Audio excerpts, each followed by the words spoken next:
आज मी नाशिकच्या सर्वात आवडत्या स्पॉटला जाणार होते, म्हणजेच की कपालेश्वरला. हॅलो, व्हिडिओची सुरुवात सर्व संध्याकाळपासून होती, कारण की इथे मला जायचं होतं बाहेर, कारण की उद्या आहे या मॅडमचा बर्थडे. सो तिला तिचं गिफ्ट वगैरे द्यायचं होतं. तर इथे आलं होता, मग आम्ही थोडंसं बसलो होतो आणि मग बसता बसता आमच्या मैत्रिणीला पण कॉल केला, जी की 2 जणी आलेला नव्हता. मग त्यानंतर आम्ही चहा पण मागवला आणि नंतर तिला तिचं गिफ्ट दिलं, जे की ड्रेस वगैरे जे काय होतं सर्व दिलं.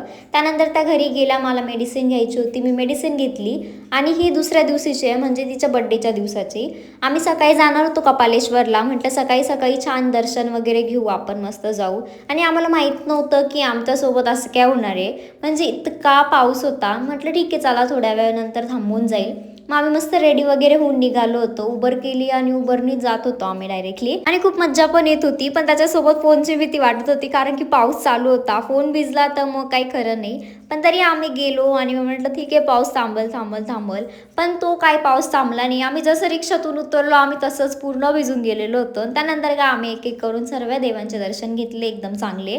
आणि आम्हाला एवढं छान वाटत होतं सकाळी सकाळी, एकदम मस्त पाऊस पण पडत होता, वातावरण पण एकदम मस्त झालेलं होतं.